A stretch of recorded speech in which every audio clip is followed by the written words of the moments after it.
ನಮಸ್ಕಾರ ವೀಕ್ಷಕರೇ. ಹಸಿರು ಹುಲ್ಲು ಹಾಸಿನ ಮೇಲೆ ಮುತ್ತಿನ ಮಾಲೆ ಹಾಕಿದಂತೆ ಕಾಣುವ ಇಬ್ಬನಿ ಹನಿಗಳು ಬೆಳಗಿನ ಜಾವದಲ್ಲಿ ಗಿಡಮರಗಳ ಮೇಲೆ ಕಣ್ಮನ ಸೆಳೆಯುತ್ತವೆ. ಈ ಇಬ್ಬನಿ ಉಂಟಾಗಲು ಕಾರಣವೇನು? ನಿಜವಾದ ಮುತ್ತು ತಯಾರಿಸುವ ಪ್ರಾಣಿ ಯಾವುದು ಮತ್ತು ಹೇಗೆ ಎಂದು ತಿಳಿದುಕೊಳ್ಳೋಣ ಬನ್ನಿ. ನೀವಿನ್ನೂ ನಮ್ಮ ಚಾನೆಲ್ಗೆ ಸಬ್ಸ್ಕ್ರೈಬ್ ಆಗಿಲ್ಲ ಅಂದರೆ ದಯವಿಟ್ಟು ಸಬ್ಸ್ಕ್ರೈಬ್ ಬಟನ್ ಒತ್ತಿ ನಮ್ಮ ವಿಡಿಯೋಸ್ ನೋಟಿಫಿಕೇಷನ್ಗೋಸ್ಕರ ಬೆಲ್ ಐಕಾನ್ ಪ್ರೆಸ್ ಮಾಡಿ.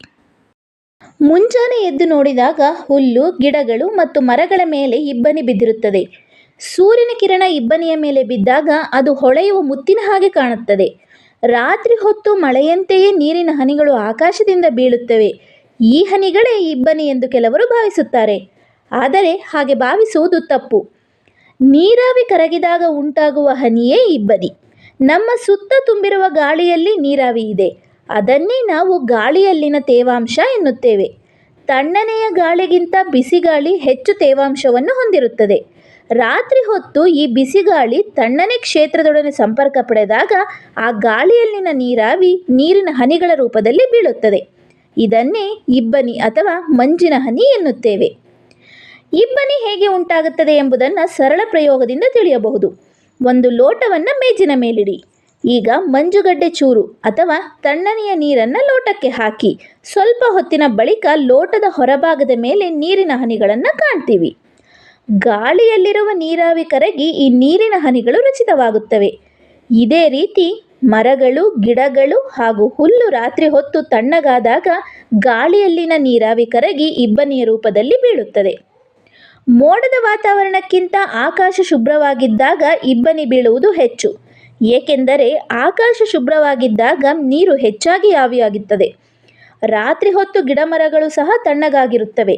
ಆದ್ದರಿಂದ ಇಬ್ಬನಿ ಹೆಚ್ಚಾಗಿ ಬೀಳುತ್ತದೆ. ಆಕಾಶದಲ್ಲಿ ಮೋಡ ಕವಿದಿದ್ದರೆ ಮರಗಿಡಗಳು ತಣ್ಣಗಾಗುವುದಿಲ್ಲ. ಆದ್ದರಿಂದ ಇಬ್ಬನಿ ಬೀಳುವುದು ಕಡಿಮೆಯಾಗಿರುತ್ತದೆ. ಸೂರ್ಯೋದಯವಾಗಿ ಬಿಸಿಲು ಹೆಚ್ಚುತ್ತಿದ್ದಂತೆಯೇ ಈ ಮಂಜಿನ ಹನಿಗಳು ಮತ್ತೆ ಆವಿಯಾಗಿ ಗಾಳಿಯಲ್ಲಿ ಸೇರಿಕೊಳ್ಳುತ್ತವೆ. ಇಬ್ಬನಿ ಹನಿಗಳು ಮುತ್ತಿನಂತೆ ಕಾಣುತ್ತವೆ.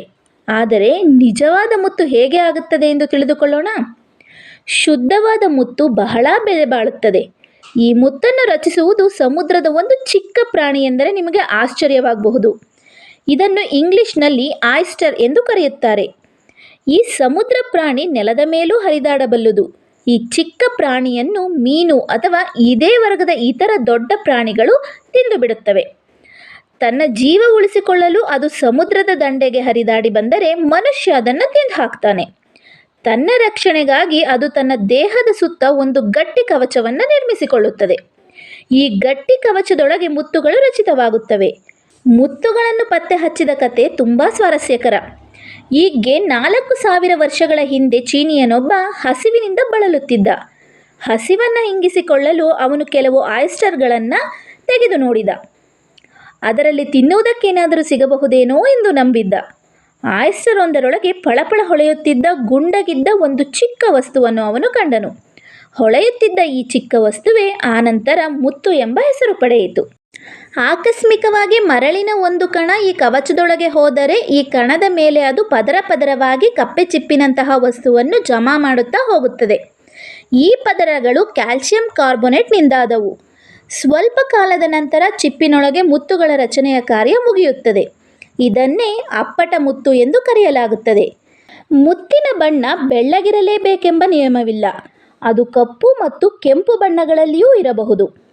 ಈಗ ಮಾನವ ಕೃತಕ ಮುತ್ತುಗಳನ್ನು ತಯಾರಿಸುವ ವಿಧಾನವನ್ನು ಕಂಡುಹಿಡಿದಿದ್ದಾನೆ. ಈ ವಿಧಾನದಲ್ಲಿ ಚಿಪ್ಪಿನೊಳಗೆ ಮರಳನ್ನು ತುಂಬಲಾಗುತ್ತದೆ. 2-3 ವರ್ಷಗಳ ಬಳಿಕ ಚಿಪ್ಪನ್ನು ನೀರಿನಿಂದ ಹೊರತೆಗೆದಾಗ ಅದರಲ್ಲಿ ಮುತ್ತು ರಚಿತವಾಗಿರುತ್ತದೆ. ಹೀಗೆ ಅತ್ಯುತ್ತಮ ದರ್ಜೆಯ ಮುತ್ತುಗಳನ್ನು ತಯಾರಿಸುವ ಕೃತಕ ವಿಧಾನವನ್ನು ಜಪಾನ್ ಅಭಿವೃದ್ಧಿಪಡಿಸಿದೆ. ಸಹಜವಾಗಿ ರಚಿತವಾದ ಮುತ್ತುಗಳು ತುಂಬ ದುಬಾರಿ. ಆದ್ದರಿಂದ ಸಾಮಾನ್ಯವಾಗಿ ನಾವು ಕೃತಕ ವಿಧಾನದಲ್ಲಿ ತಯಾರಿಸಿದ ಮುತ್ತುಗಳನ್ನು ಕೊಳ್ಳುತ್ತೇವೆ. 1934 ಮೇ 7 ಫಿಲಿಪೈನ್ಸ್ನಲ್ಲಿ ಒಂದು ಮುತ್ತು ದೊರೆಯುತ್ತೆ.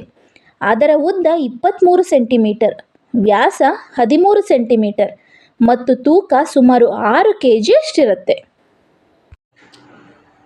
ಸ್ನೇಹಿತರೆ, ನಮಗೆ ಸಿಕ್ಕ ಈ ಮಾಹಿತಿಯನ್ನು ತಮ್ಮಲ್ಲಿ ವಿನಯಪೂರ್ವಕವಾಗಿ ಹಂಚಿಕೊಳ್ಳುವ ಕಿರು ಪ್ರಯತ್ನ ಮಾಡಿರುತ್ತೇವೆ. ತಾವೆಲ್ಲರೂ ನಮ್ಮ MDTV ಕನ್ನಡಕ್ಕೆ ಪ್ರೋತ್ಸಾಹಿಸಿ ಹಾರೈಸಬೇಕಾಗಿ ತಮ್ಮಲ್ಲಿ ಕೇಳಿಕೊಳ್ಳುತ್ತಾ ನಮ್ಮ ಚಾನಲ್ಗೆ ಲೈಕ್, ಶೇರ್, ಸಬ್ಸ್ಕ್ರೈಬ್ ಮಾಡಿಕೊಳ್ಳಿ ಎಂದು ವಿನಯಪೂರ್ವಕವಾಗಿ ಕೇಳಿಕೊಳ್ಳುತ್ತೇವೆ. ಧನ್ಯವಾದಗಳೊಂದಿಗೆ MDTV ಕನ್ನಡ.